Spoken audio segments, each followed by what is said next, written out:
This story happened like 10 years ago. I grew up in a smallish house. For the majority of my childhood, I shared a bedroom with my older brother. 2 twin beds on opposite sides of the room, 2 dressers and 2 closets. We didn't even have enough room for a desk. It wasn't cramped, but it wasn't exactly comfortable either. So when my brother went away to college, I immediately moved his bed out of the room and commandeered the space, so to speak. With his permission, of course. I was finally at the age where a bedroom desk was a necessity, so it was nice not having to do homework in the basement or upstairs in my dad's office. That arrangement worked seamlessly for the 2 years before I myself went off to college, at which point I wasn't living at home anymore, so it didn't matter. After graduating, my brother got a city job in our hometown area, so he ended up moving back into my parents' house. And the first thing he does, you guessed it, re-sees our bedroom that I had spent months of expended effort redesigning. I was a little irritated at first, but my parents contextualized it by saying I had basically done the same thing to him, so it was only fair. I couldn't argue with that, so I just accepted it. By the time I graduated, I had also found a city job, so I opted to move back into my parents' house, just like my brother had.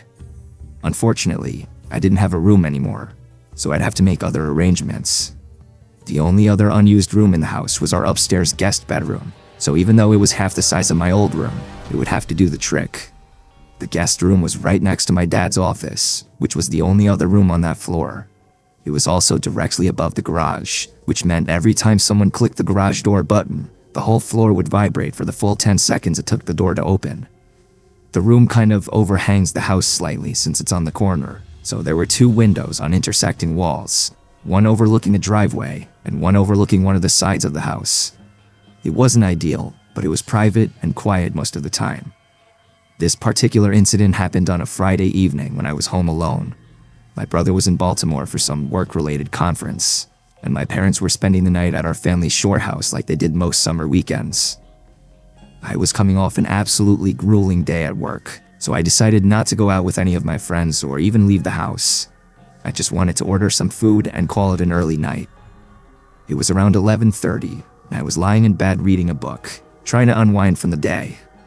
The house was completely quiet, which was kind of nice since it's usually pretty chaotic when everyone's home.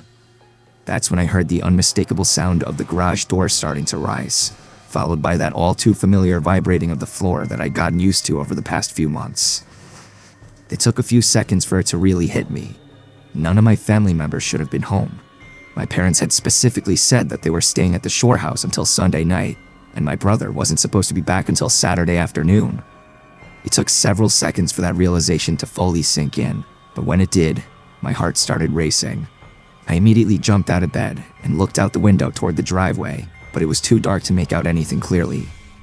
I could see that the garage door was open, but I couldn't tell if there was a car inside or who might have opened it. Without another thought, I rummaged through the closet until I found one of the baseball bats my parents had thrown in there from my younger days. As I was quietly walking down the stairs, I tried convincing myself that there was a logical explanation for the garage door opening. Maybe my parents had forgotten something and driven back. Maybe my brother's plans changed. Hell, maybe the door had glitched and opened on its own. When I got to the bottom of the stairs, right before turning the corner toward the main part of the house, I could hear faint voices. The voices were definitely coming from the other side of the house, where all the bedrooms were. They were too quiet for me to make out what they were saying, but I could tell that there were at least 2 people talking. That's when I knew for certain that someone had broken into our house. I pulled out my phone and dialed 911, whispering my address and telling the operator that my house was currently being burglarized. I left the call live and put the phone back in my pocket like they tell you to. The operator told me to stay put and not to announce my presence, but I felt this overwhelming urge to defend my house. It was like I was being compelled by some invisible force to do something rather than just hide and wait. So against the operator's instruction, I decided that's exactly what I was going to do. I crept down the hallway toward the voices, clutching the baseball bat as tightly as I could. As I got closer to my parents' bedroom, I could hear the sounds of drawers being opened and things being moved around. They were clearly searching for something valuable. I took a deep breath, knowing that what I was about to do was probably stupid, but unable to stop myself. I started yelling as loudly as I could to catch them off guard, then charged into the room with the baseball bat raised above my head. There were two men rummaging through my mother's closet, and they both yelled out in shock when I burst through the door. I could tell they hadn't expected anyone to be home, let alone someone willing to fight back. That gave me confidence, despite the fact that I was outnumbered and they could have easily had weapons of their own. I swung the bat at the closer of the two men, connecting with his leg. He cursed and hobbled a few steps before falling over. I turned to the other one, but before I could get a clean swing at him, he dropped his shoulder and tackled me before I could react. The two of us hit the ground hard, and I immediately realized that this guy was significantly larger and stronger than me. He wrestled the bat out of my hands without much effort, then got his hands around my throat and started choking me. I was fighting for my life, clawing at his hands and trying to get him off of me, when I saw the first guy crawling towards us. He had something in his hand that looked like a knife, and in that moment, I realized I'd made a grave mistake by trying to play hero, a mistake that was going to cost me my life. I genuinely thought those might be the final moments of my life. I started accepting that I was going to die in my parents' bedroom, and all I could think about was how devastated my mom would be when she found out. But then, in the background, I heard the faint sound of police sirens approaching. The last thing I remember is the second guy picking up my baseball bat and swinging it at my head. Everything went black after that. When I woke up, someone was shaking me gently. I opened my eyes to see a police officer kneeling beside me, asking if I was okay. I was dazed and confused, and it took me several seconds to remember what had happened. I looked around the room and saw that the door connecting my parents' bedroom to the backyard was wide open. The intruders had clearly knocked me out and fled through the back when they heard the sirens. The officer told me to stay put and not to move too much in case I was concussed or had other injuries. I had a raging headache, but I was conscious and coherent, which seemed like a good sign. Once the paramedics confirmed that I was okay, I refused to go to the hospital despite their recommendations. I gave the officers a detailed account of what happened. They told me they were currently searching the neighborhood for suspects, but by the time they'd arrived, the men were already long gone. After the police finished their investigation and took some photos of the scene, I called my parents and brother to let them know what had happened. My parents yelled at me pretty harshly for being stupid enough to confront those guys, and I deserved it. Had I just done the smart thing and hid, there's a good chance the police would have been able to apprehend the perps. The men were never found, despite the police canvassing the neighborhood and following up on a few leads. My parents installed a comprehensive security system the moment they got back from the shore house, complete with cameras, motion sensors, lights, the whole nine. The days after the break-in, something kept bothering me about the whole situation. All the doors to my house were locked that night, and the only way to open the garage door was through a little button in my car that my dad had programmed to be a wireless switch. There was no way anyone would just stumble upon it. Whoever had broken in that night had known me or my family well enough to know where that button was. Up until that moment, I never locked my car when it was in the driveway either, so that's something the culprits would have had to know as well. Even more concerning was the timing. They somehow knew that my parents would be away for the weekend, that my brother was out of town. I don't live in that house anymore, but my parents were never able to determine who had broken in.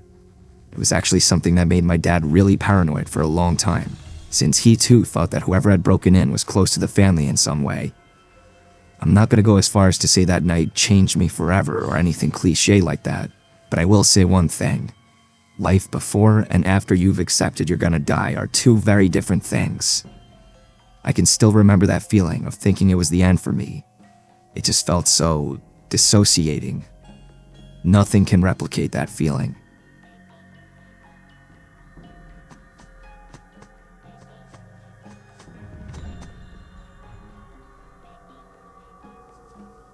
This happened about 6 months ago, and I'm still shaken up by how calculated and personal the whole thing was. I had recently moved back to my hometown to help care for my aging mother, who lives about 20 minutes away from me. I found this small duplex that was perfect for my situation, close enough to get to her quickly if needed, but far enough that I still had my own space and independence. My mom has been having some health issues lately. Nothing life-threatening, but she's had a few minor falls around the house, and she's stubborn about accepting help. I'd been trying to convince her to get one of those medical alert systems, but she insists she doesn't need one and that I'm just being overprotective. It's been a constant source of stress for me, especially knowing that she's alone most of the time. On this particular evening, I was just settling in for the night. It was around 9 p.m., and I was on the couch watching TV when my phone rang. The caller ID showed a local number that I didn't recognize, but since I was still relatively new to the area, I figured it might be important and answered. The woman on the other end identified herself as a nurse at a local emergency room. She said my mother had been brought in about an hour ago after taking a fall and hitting her head. According to her, my mom was conscious but asking for me, and they wanted to know if I could get to the hospital quickly. I was horrified. This was exactly the kind of call I'd been dreading since moving back. I didn't doubt the legitimacy of the call for 1 second. The woman on the other end knew my mother's full name, her address, and even mentioned her recent hip replacement surgery from a few months ago. I immediately stopped what I was doing, trying to keep calm and level myself by saying a silent prayer.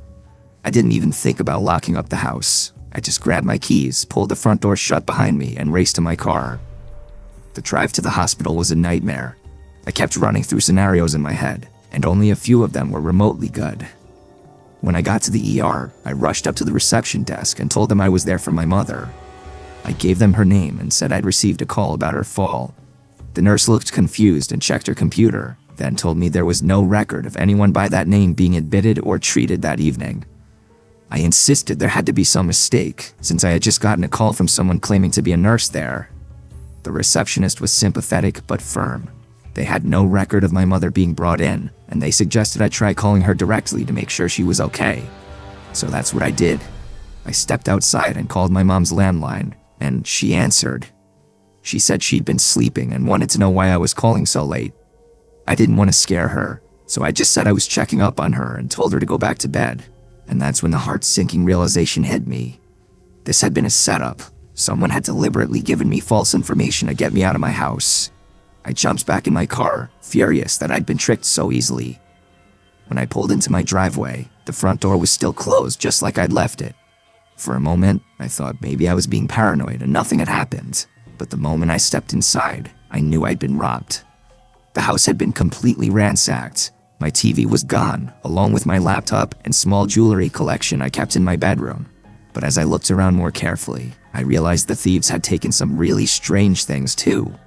Family photos had been removed from their frames. Not the frames themselves, just the actual photos.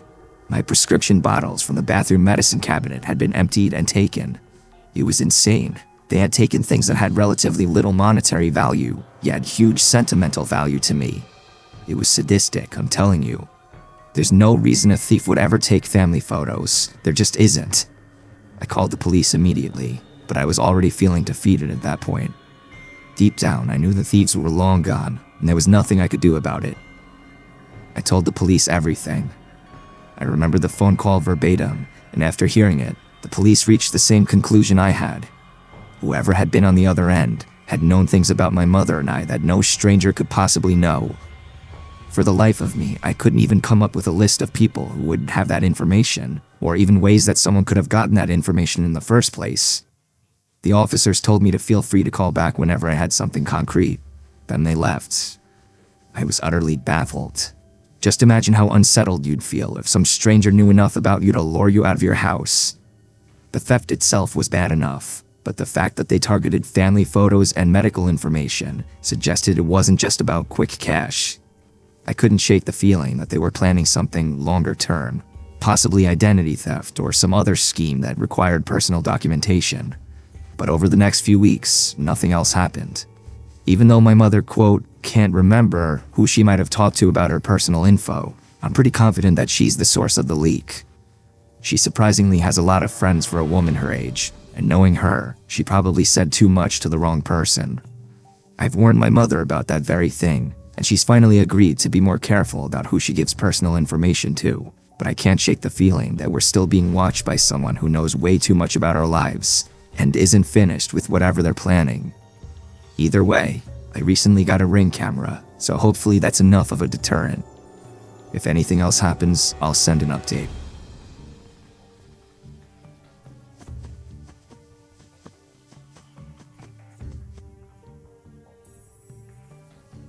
I'm a single guy in my early 30s, and I've been living alone in this rented house for over a year now.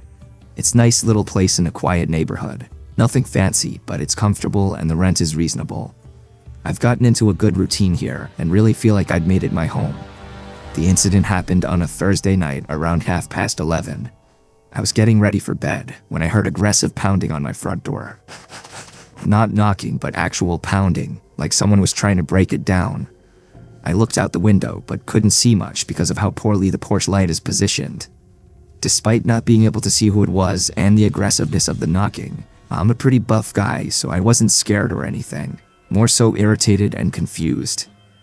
I opened the front door, careful to keep the screen door shut as an added layer of protection.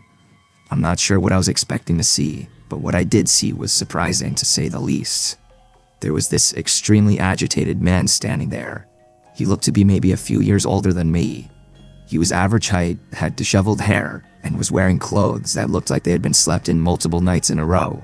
But what really caught my attention was how angry and unstable he seemed. His eyes were darting around and he was breathing heavily like he'd been running or was having some kind of panic attack. He was also pacing around like he couldn't keep his feet on the ground. Before I could even ask what he wanted, he started yelling that this was his house and demanding that I let him in. He said I was trespassing and that he was going to call the police if I didn't get out immediately. I thought he was either on drugs or having some kind of mental health crisis, or maybe a combination of the two. I tried to calm him down and explain that he had the wrong house, but he became even more agitated.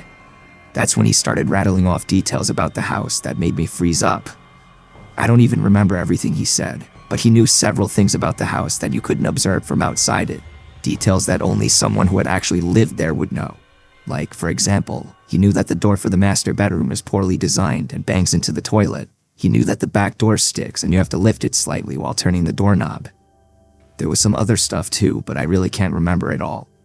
I don't think I even said anything while he was talking. I was just standing there in shock. But that was only the beginning. It was about to get much, much weirder. Through the screen door, he pulled out a folder and started showing me documentation. He had what appeared to be a lease agreement with his name on it, dated from about 6 months before I'd moved in. He had pieces of mail addressed to him at this address. Everything looked official, though I suspected it had been forged somehow. But the most unsettling part was when he pulled out his phone and started showing me photos. They were literal pictures of him inside my house, sitting on my current couch watching TV, cooking in the kitchen, even lying down in what was now my bedroom. The photos looked recent and completely legitimate. They weren't obviously photoshopped or staged, and most of them weren't solo. They had other people in them, all of whom I'd never seen before. He showed me one photo that he claimed was from this past 4th of July, just a few months ago. It was a selfie taken by a woman I didn't recognize. In it, the woman, him, and a few other people were facing the camera and smiling at the kitchen table. There was a box of fireworks off to the side, and the detail and context of the picture made it look completely authentic. That's when I genuinely started questioning my own memory and sanity. How could this person have all this evidence if they never lived here?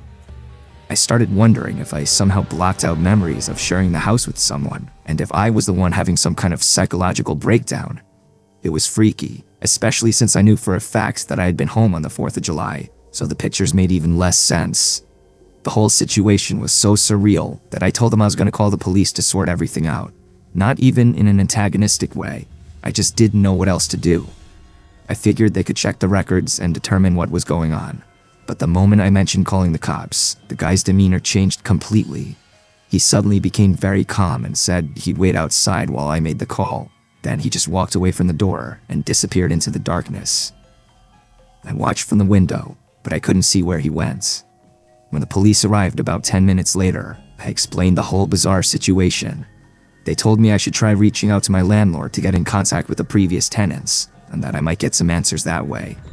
I had all the required documentation proving I was renting this house, but when I offered to show it to them, they waved it off. They said whoever had been on my doorstep was probably just going through a mental episode, and as long as they were gone, I should just carry on with my life. Then they left. I wasn't just going to sit there and be satisfied with that, though. Whether or not that guy had left still left the question of how in the world he had all that evidence.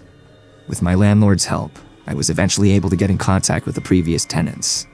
I should mention that my landlord had no idea what had happened either, and said he didn't know anyone matching that guy's description and had never rented to anyone like that. But anyway, the old tenants also had no idea who I was talking about. They said they'd never lived with anyone matching his description, and they lived in the house alone for 3 years before moving out. They were just as confused as I was about how this stranger could have such detailed knowledge of the house and apparently legitimate photos of himself inside of it. For the next 2 weeks, I was constantly on edge, but nothing happened, and I started to think that maybe it had just been some elaborate scam that had failed. But of course, that turned out to be mostly wishful thinking. One night, I came home from a night on the town with my friends to find my house completely ransacked. It wasn't like a typical burglary where someone grabs obvious valuables and runs. The place was completely turned upside down, like someone had been looking for something specific. What that thing was, I had no idea. The craziest part is that most of my electronics and other valuable items were still there, despite the fact that the rooms they were in were completely trashed. The police found no signs of forced entry, which suggested that whoever did it had a copy of my key. Given the timing and connection to the strange incident 2 weeks earlier, it seemed obvious that the same person was responsible. The police took things more seriously after that, so did my landlord. He replaced all the locks in the house immediately and free of charge, and also installed additional security measures. The going theory, and the one I believe, is that some crazy person really does believe he lives in my house and broke in to look for his personal belongings or something. And okay, sure, that's problematic enough on its own, but that does absolutely nothing to explain how he had all that documentation, let alone literal copies of my house key. I wish I had the sense to take a closer look at that so-called lease agreement he had shown me, because I might have been able to get his name. But in the moment, I just wasn't thinking clearly. The documents don't even bother me that much. All that stuff could have been easily forged or altered, including the alleged pieces of mail. What freaks me out to my core, though, are the pictures. I have no explanation for any of that stuff. It's possible they're really old pictures whose dates are doctored, but even if that's the case, it still doesn't explain how my landlord, who's owned that house his entire life, didn't recognize him. One of my friends suggested that I'm up against something not fully natural. I don't believe in that kind of stuff, but I will say that I've had this constant creepy feeling hanging over me whenever I'm in my own home, which is most of the time. I can't even begin to rationalize the whole thing. I just hope that's the end of it.